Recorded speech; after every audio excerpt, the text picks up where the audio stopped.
Hello বন্ধুরা, কেমন আছে সবাই? আজকে চলে এসেছি সরস্বতী পুজোর একটা মিনি ব্লগ নিয়ে। পুজোর দিন সেরকমভাবে ভিডিও তোলা হয়নি, কারণ পুজোর পুষ্পাঞ্জলি, পুজোর জোগাড় এইসব করতে করতে তারপরে এখন তো স্কুল কলেজে যাওয়া নেই, তো এই বিশেষ কিছু অ্যাক্টিভিটিও ছিল না, তাই ভিডিওটা আর করিনি। আমি ভিডিও করছি সরস্বতী পুজোর পরের দিন, যেদিন আমাদের দধিকর্মা হয় সেদিন।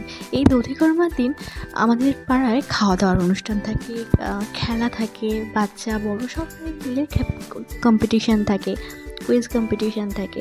তো সেখানে দধিকর্মার দায়িত্ব প্রতি বছর আমার থাকে। দধিকর্মার কাজকর্ম সকালবেলা কমপ্লিট করার পরে ইভিনিংয়ে আমাদের যে খেলা হচ্ছিলো, সেখানে এই যে আমার পুচকুটা প্রথম খেলায় অংশগ্রহণ করেছে, খুব মজা লাগছিলো দেখতে। যাই হোক, তারা সবাই মিলে খুব আনন্দ করলাম। আমরা মিউজিক্যাল বল খেললাম, তারপরে মোমবাতি জ্বালানো খেললাম, এগুলো তো করতেই হবে।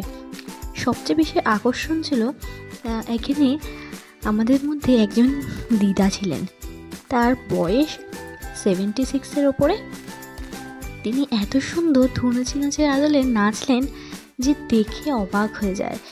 এত বয়সে এত ফিট, অনেক কিছু শেখার। যাই হোক, আজকে আমাদের খাওয়া দাওয়াও ছিল।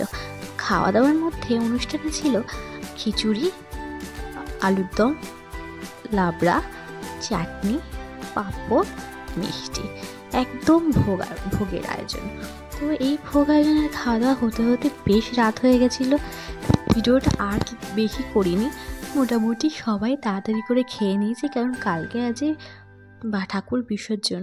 তার মধ্যেও কালকেও কিছু খাওয়া দাওয়ার অনুষ্ঠান আছে, যা যা হবে সব আপনাদের সাথে শেয়ার করব।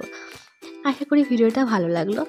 ভোগের রান্নার টেস্ট সবসময়ের জন্য সুন্দর হয়, খুব ভালো হয়েছে খিচুড়িটা। যাই হোক, শীতের রাতে এরকম ঠাকুরের ভোগ খুব ভালো লাগে। এই আমার ভিডিও ছিল আজকে। আশা করি ভিডিওটা আপনাদের ভালো লাগবে, আর ভালো লাগলে please like, share and subscribe করবেন। টাটা, গুড নাইট, সবাই ভালো থাকবেন।